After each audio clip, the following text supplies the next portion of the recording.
હોસ્પિટલમાં રાખી, તો ત્યાં એટલી બધી પાબંદીઓ જવા ન મળે.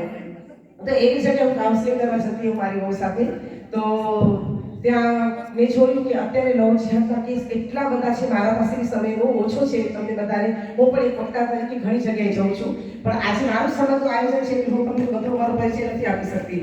તો લવ જેહાદમાં તમે માનશો મારા પાસે એવા કેસ છે કે તમારા રોંગટા ઉભા થઈ જાય ને, સત્ય હકીકત કેસ છે. એવી દીકરીઓ બચાવી છે. અત્યારે એક અહીંયા અંકલેશ્વરમાં બહુ જ ખરાબ કેસ થયો છે. પણ હવે બધી અને અમદાવાદની વાત કરું તો એક તમને નાનકડી અમદાવાદની જ ખાલી ઉદાહરણ આપી દઉં. આપણા ઘરે લગ્ન હોય, આજકાલ રૂપિયા વાપરવાનો, ખોટા ખર્ચા કરવાની તો ફેશન થઈ ગઈ છે. ભલે આપણો વર આત્મહત્યા કરે, પણ આપણે તો હલ્દી કરવી છે, આપણે તો જીયારું કરવું છે મોટા પાયે, પછી એવું પ્રી વેડિંગ છે ન કરવું જોઈએ, એ કરવું છે આપણે.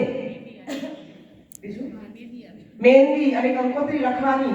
ભલે હું કહું છું પૈસા હોય વાપરો, નથી એના અબજીભાઈ પૈસા નહીં આપણે નહીં ખવડાવે નવરત્ન તો છપ્પન ભોગ તો પછી શું કરશે રૂપિયાની. પણ આપણે બધા એની મોજ કરી છે, આ ખોટું છે. એનું બહુ જ ખોટું છે.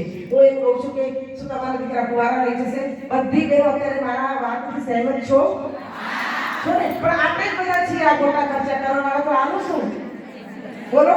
આપણે છીએ ને, આપણે જ કહીએ હા હા આ ખોટું છે ને આપણે જ ખોટું કરીએ છીએ. તો આનો માર્ગ તમારે જ કાઢવાનો છે.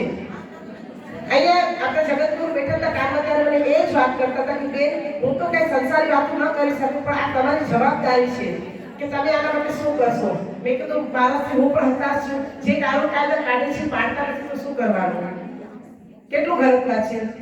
તો જે આપણે જે લગ્ન કરીએ તો ઇવેન્ટ મોટો હોય, તો એનામાં આપણે શું કરીએ કે બહારથી ઇવેન્ટ મેનેજમેન્ટને બોલાવીએ.